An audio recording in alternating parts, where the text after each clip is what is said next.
Alright y'all, so welcome back to my channel. In my previous video, literally the previous video, I told y'all I was going to do a birth plan and I was going to go over one with y'all so y'all would know what a birth plan is and what to expect.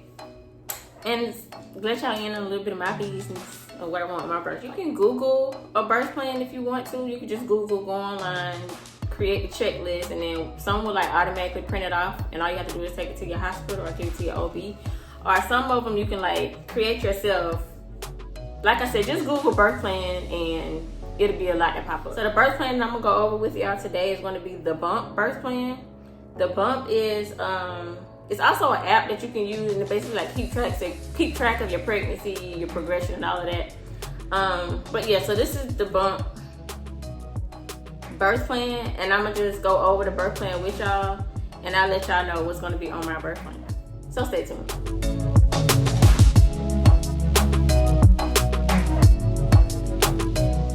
So first things first, it's a template. The template asks your full name, today's date, your doctor's name, hospital name, your due date / induction date, and your partner's name. First thing first is, please note that I have group B strep, am RH incompatibility with my baby, or have gestational diabetes.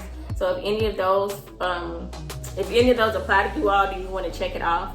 None of these apply to me, so I'll leave it blank. The next question is, my delivery is planned as vaginal, C-section, water birth, or VBAC. VBAC is vaginal birth after C-section. So for me, my delivery is planned as vaginal. Next it says, I'd like partner, parents, other children, doula, or other present before and during birth. For me, it's just gonna be my partner, my husband, Adrian. During labor, I'd like, the options are music played that I will provide, the lights dimmed, the room as quiet as possible, as few interruptions as possible, as few vaginal exams as possible, hospital staff limited to my own doctor and nurses, no students, residents, or interns present, to wear my own clothes, to wear my contact lens the entire time, my partner to film and or take pictures, my partner to be present the entire time, to stay hydrated with clear liquids and ice chips, to eat and drink as approved by my doctor. So those are the options, and you just check the box. And like I said, whatever is allowed, your doctor will let you know ahead of time. Whatever's not allowed, your doctor will let you know ahead of time so that you won't go into your birth not really knowing what to expect. But these are just some of the choices that they give you.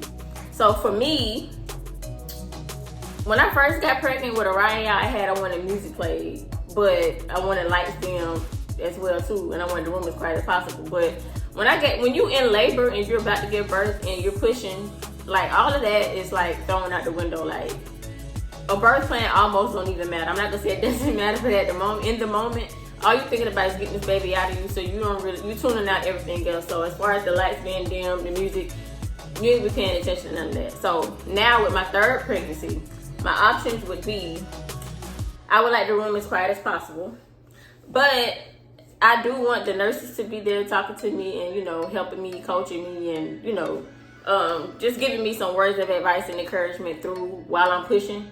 So I do want that, but I still want the room quiet as possible.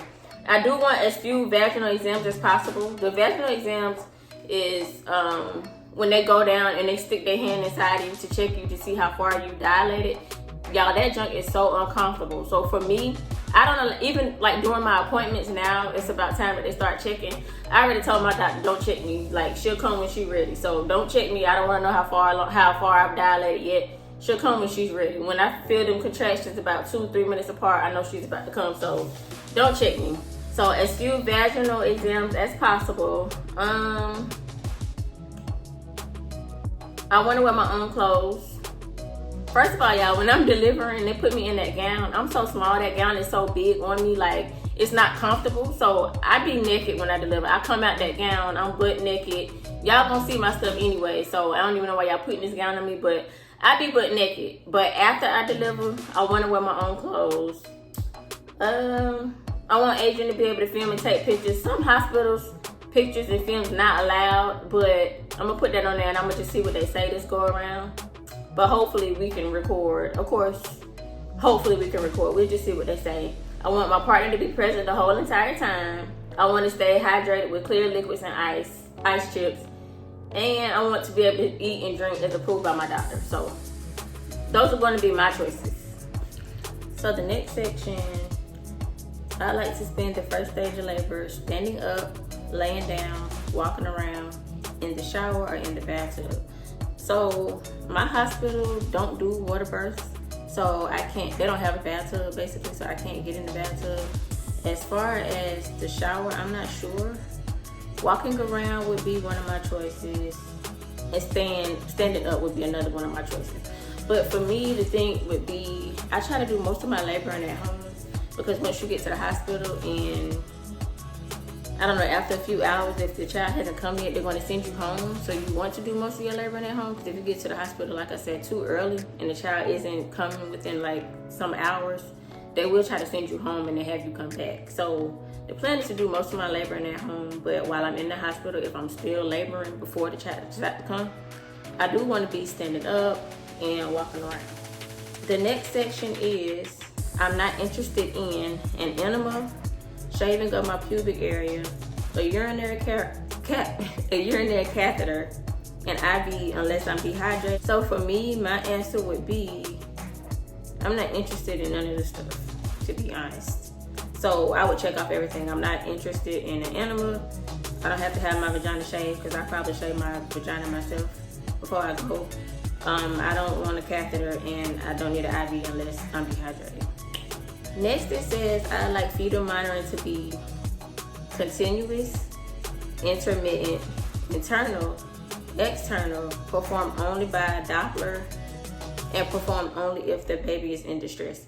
So when I was pregnant with Shy was a fast birth for me. Like, Shy came fast. Shy literally came in like 3 hours. By the time I got to the hospital, Shy was already 9.5 centimeters. I was already 9.5 centimeters dilated. So his head was like about to come out, basically, pretty much. So for them to have me laying in the bed, wrapped up with the monitor, trying to keep me in the bed to monitor his heart rate, it was so very uncomfortable. So I don't know if I have a choice as to not having to do that again, or if they have to monitor the fetal development. I mean, if they have to monitor the fetus. But if I had a choice, I would want the fetal monitoring to be performed only by Doppler. That way they don't have to put those cords around my stomach, and that way they could just use the little, the little Doppler just to check to see how the baby's heart rate is, to make sure the baby's heart rate isn't dropping. That's really what they use the fetal monitoring for, is to make sure the baby's heart rate isn't dropping, because if the baby's heart rate does decide to drop, they will have to rush you for emergency C-section. But like I said, when you're in labor and they have all that stuff, the IV and all that stuff attached to you, like, it gets in the way, you start to feel restricted. Well, I know I do anyway. So this section is, I'd like labor augmentation performed only if the baby is in distress.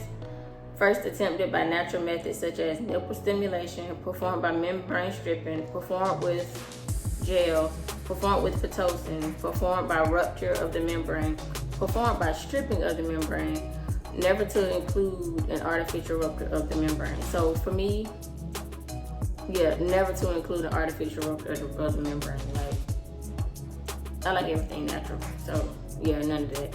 So the next group you have, for pain relief, I like to use acupressure, acupuncture, breathing techniques, cold therapy, demerol, distraction, hot therapy, hypnosis, massage, meditation, reflexology, standard epidural, TENS, I'm not even sure what TENS is, walking epidural, I don't know what that is either.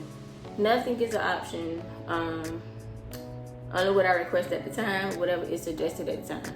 So for me, I think I'm gonna put meditation, I'm gonna put breathing techniques, I'm gonna put massage, and also only what I request at the time. It's like I said, I don't want no medicine. I want to do it all natural for my third time. So anything natural is what I'm going to use to help me, relieve myself of some pain. But like I said, it's up to you. Whatever you want to do, those are just the options that's on this list for the birth plan. Next section. During delivery, I would like to squat, semi-recline, lie on my side, be on my hands and knees, stand, lean on my partner, use people for leg support, use foot pedals for support, use birth bar for support, use a birthing stool, be in the birthing tub, or be in the shower. For me, I did try squatting once, but squatting really wasn't comfortable. But that's actually the best position that you can be in when you're pushing out a baby, because you want to go with gravity instead of against gravity. So instead of laying on your back trying to push out the baby, you do want to be standing up, bending over, squatting, you know what I'm saying, to go with gravity. But like I said, squatting didn't really work for me.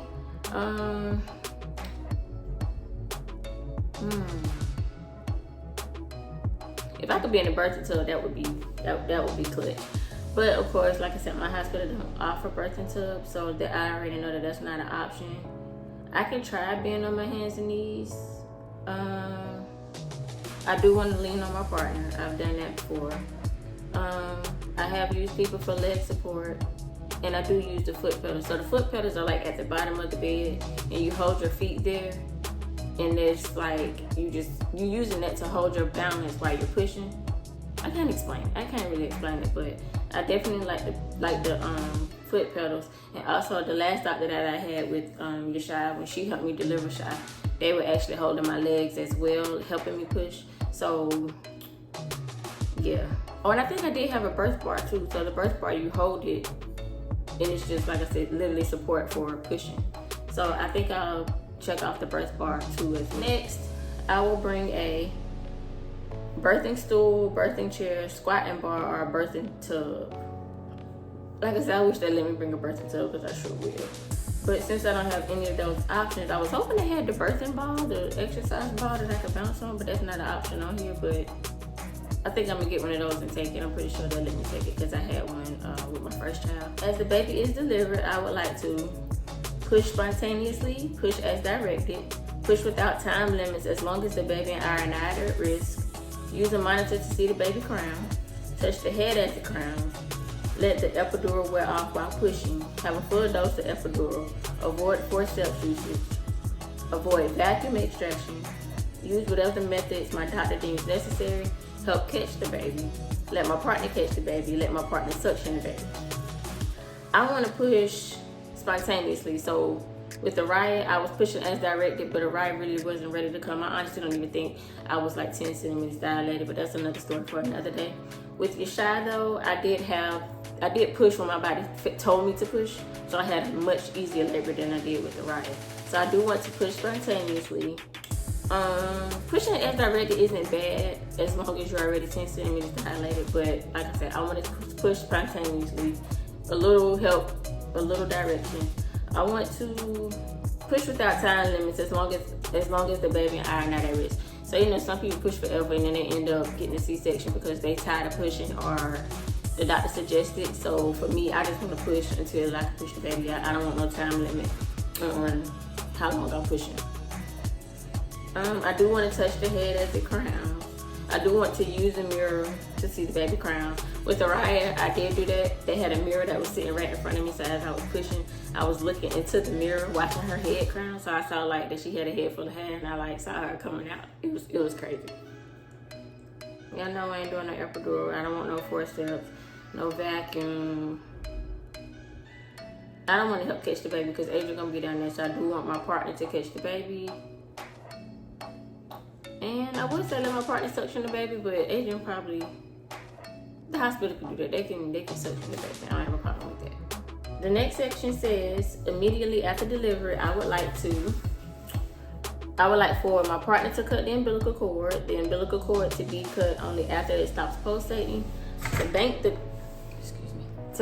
cord blood, to donate the cord blood, to deliver the placenta spontaneously and without assistance, to see the placenta before it is discarded, not to be given Pitocin or oxytocin.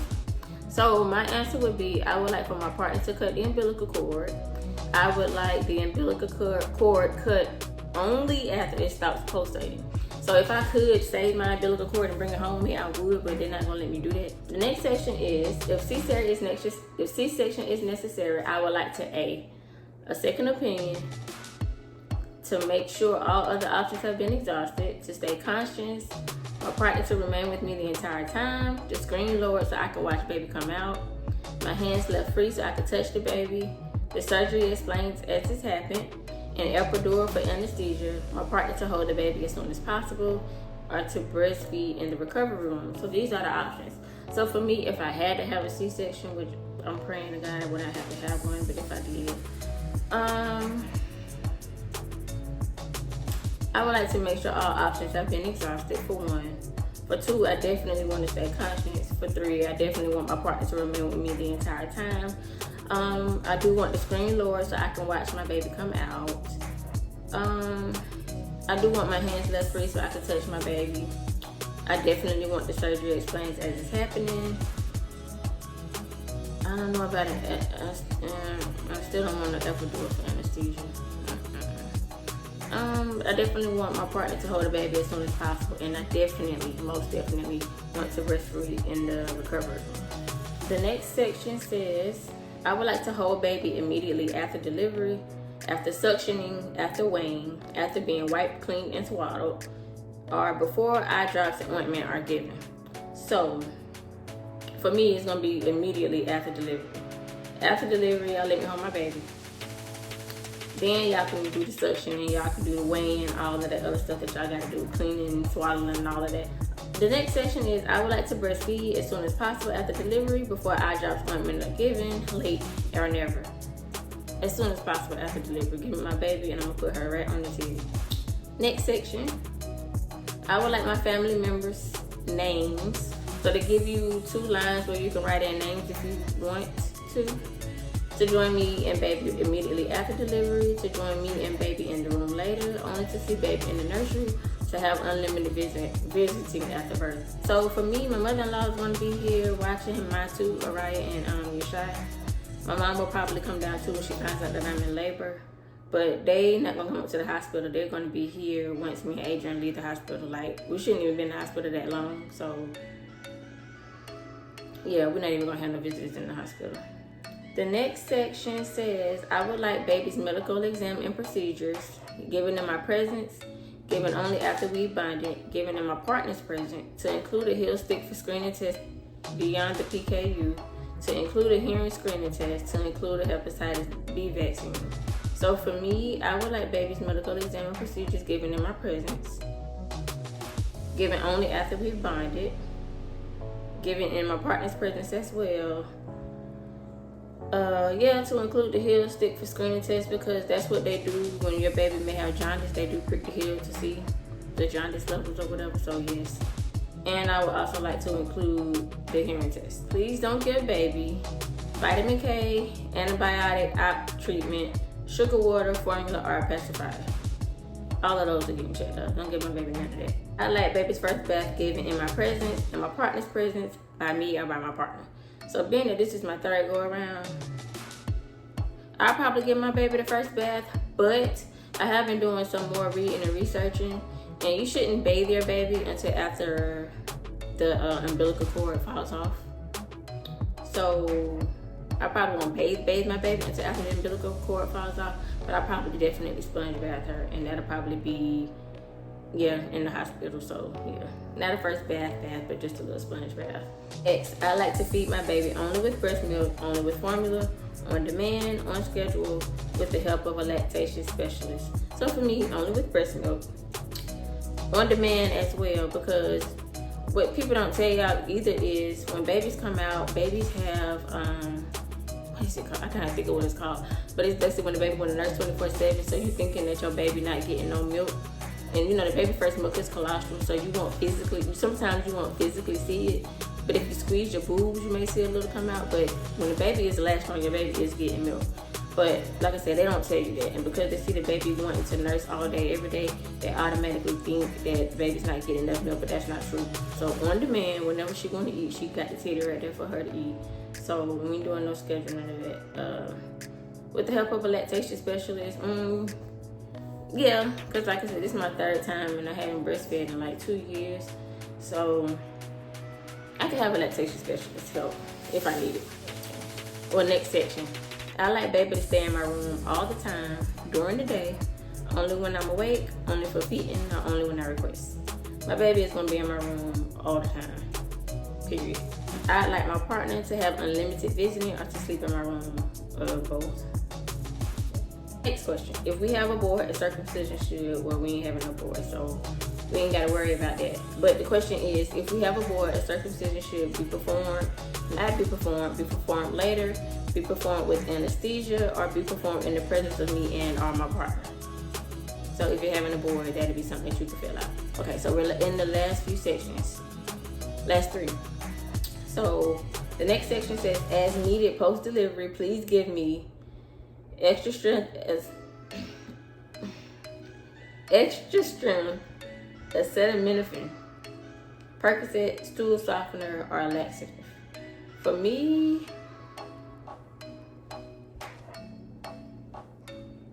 I don't think I need none of this. I don't think I took anything any medicine after having my babies, especially because I was breastfeeding. So I didn't want to take anything. So yeah, I didn't take anything. But they do want you to poop before you leave the hospital. They want you to pee and they want you to poop. So as long as you pee and poop, you be good. You ain't got nothing to worry about. But yeah, if anything, maybe a stool softener. And only because I've been taking iron pills, y'all. And these iron pills definitely have me constipated.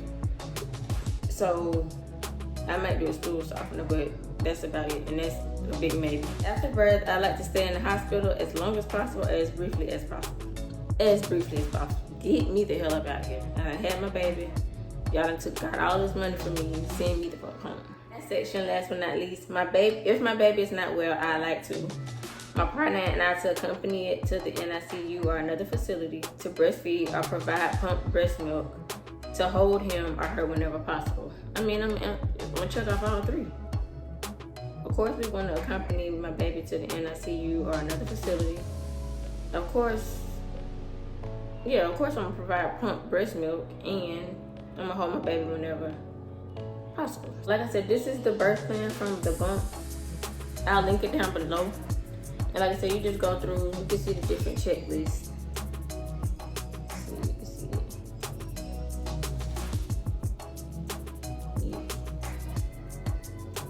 Yeah, you see different checklists and you just go through and you just check off everything you want. And like I said, you want to give this to your OBGYN prior to you delivering because they'll be able to tell you what the hospital can and can't do.